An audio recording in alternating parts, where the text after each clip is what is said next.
ಇನ್ನು ದ್ವೇಷಭಾಷಣ ನಿಯಂತ್ರಣ ವಿಧೇಯಕಕ್ಕೆ ಬಿಜೆಪಿ ವಿರೋಧದ ನಡುವೆ ಸ್ಪೀಕರ್ ಖಾದರ್ ಅವರ ನಡೆ ಪ್ರಜಾಪ್ರಭುತ್ವ ವಿರೋಧಿ ಅಂತ ವಿಜಯೇಂದ್ರ ಬಿಜೆಪಿಯ ರಾಜ್ಯಾಧ್ಯಕ್ಷರಾಗಿರ್ತಕ್ಕಂಥ ವಿಜಯೇಂದ್ರ ಹೇಳಿಕೆ ಕೊಟ್ಟಿದ್ದಾರೆ. ಎಲ್ಲಿ ಬೆಳಗಾವಿ ದ್ವೇಷಭಾಷಣ ನಿಯಂತ್ರಣ ವಿಧೇಯಕಕ್ಕೆ ಬಿಜೆಪಿ ತೀವ್ರತರವಾಗಿ ವಿರೋಧಿಸ್ತಾ ಇದೆ. ಇದು ಸ್ಪೀಕರ್ ಖಾದರ್ ಅವರ ನಡೆ ಪ್ರಜಾಪ್ರಭುತ್ವದ ವಿರೋಧಿ ನಡೆ ಅಂತ ಖಾದರ್ ಅವರ ವಿರುದ್ಧವಾಗಿ ವಿಜಯೇಂದ್ರ ಹೇಳಿಕೆ ಕೊಟ್ಟಿದ್ದಾರೆ. ಚರ್ಚೆಗೆ ಅವಕಾಶವನ್ನು ಕೊಡದೆ ಸ್ಪೀಕರ್ ಬಿಲ್ ಪಾಸ್ ಮಾಡಿಬಿಟ್ಟಿದ್ದಾರೆ. ಇದು ಸರಿಯಲ್ಲ. ಸ್ಪೀಕರ್ ಸ್ಥಾನಕ್ಕೆ ಅಗೌರವ ತರುವಂತ ಕೆಲಸವನ್ನ ಇವರು ಮಾಡಿದ್ದಾರೆ ಅಂತ ವಿಜಯೇಂದ್ರ ಕಿಡಿಕಾರಿದ್ದಾರೆ. ಭೈರತಿ ಸುರೇಶ್ ಅವರು ಮಾತಾಡಿರೋದು ಅಕ್ಷಮ್ಯ ಅಪರಾಧ. ಕರಾವಳಿಗರ ವಿರುದ್ಧವಾಗಿ ಅವರು ಮಾತಾಡಿದ್ರು. ಕರಾವಳಿ ಜನಪ್ರತಿನಿಧಿಗಳ ಬಗ್ಗೆ ಹೇಳಿದ್ದು ಅದು ಅಕ್ಷಮ್ಯ ಅಪರಾಧ ಆಗಿದೆ. ಅವರು ಅದಕ್ಕೆ ಸಾರಿ ಕೇಳಲೇಬೇಕು ಅಂತ ವಿಜಯೇಂದ್ರ ಹೇಳಿದ್ದಾರಂತೆ.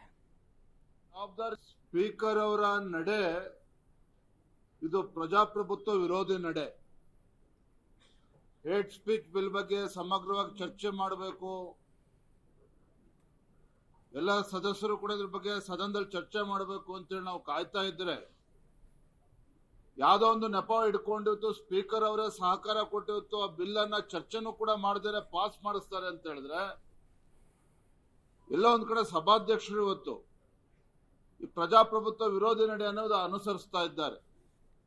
ಮತ್ತೊಂದು ಕಡೆ ಭೈರತಿ ಸುರೇಶ್ ಒಬ್ಬ ಜವಾಬ್ದಾರಿತ ಸ್ಥಾನದಲ್ಲಿರುವಂತಹ ಸಚಿವ, ಕರಾವಳಿ ಭಾಗದವರು, ಅಲ್ಲಿ ಬೆಂಕಿ ಹಚ್ಚಿ ಇತ್ತು ಸದನದಲ್ಲಿ ಬಂದು ಕೂತಿದ್ದಾರೆ ಅನ್ನೋ ದಾಟಿನಲ್ಲಿ ಅವರು ಮಾತಾಡಿರುವಂತದ್ದು ಅಕ್ಷಮ್ಯ ಅಪರಾಧ.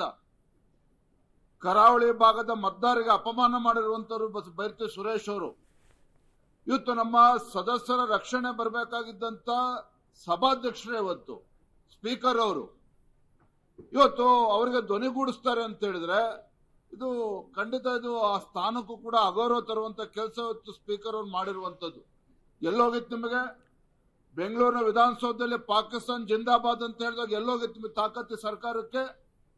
ಇಂಥ ಲಜ್ಜೆಗೆಟ್ಟ ಕಾಂಗ್ರೆಸ್ ಸರ್ಕಾರ ಅಥವಾ ಪಾಕಿಸ್ತಾನ್ ಜಿಂದಾಬಾದ್ ಅಂತ ಯಾವನು ಘೋಷಣೆಗೆ ಹೋಗಿದ್ದ ಅವನು ಒಂದು ಒಳಗಾಕ್ಬೇಕಾಗಿತ್ತು. ಅದನ್ನ ಇವ್ರು ಮಾಡ್ಲಿಲ್ಲ ಕಾಂಗ್ರೆಸ್ ಸರ್ಕಾರ.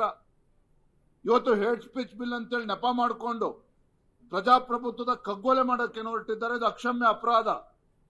ಇವತ್ತು ವಿರೋಧ ಪಕ್ಷವನ್ನ ಮಟ್ಟ ಹಾಕುವಂತ ಕೆಲಸ ಇದು. ಹೇಟ್ ಸ್ಪೀಚ್ ಬಿಲ್ ಅಲ್ಲ, ಹೇಟ್ ಅಪೋಸಿಷನ್ ಬಿಲ್ ಇವತ್ತು ಕಾಂಗ್ರೆಸ್ ಸರ್ಕಾರ ತಂದಿರುವಂತದ್ದು. ಇವತ್ತು ವಿರೋಧ ಪಕ್ಷದ ಧ್ವನಿಯನ್ನ ಅಡಗಿಸುವಂತ ಕೆಲಸ ಮಾಡೋದಕ್ಕೆ ಹೊರಟಿದ್ದಾರೆ. ಸಾಮಾಜಿಕ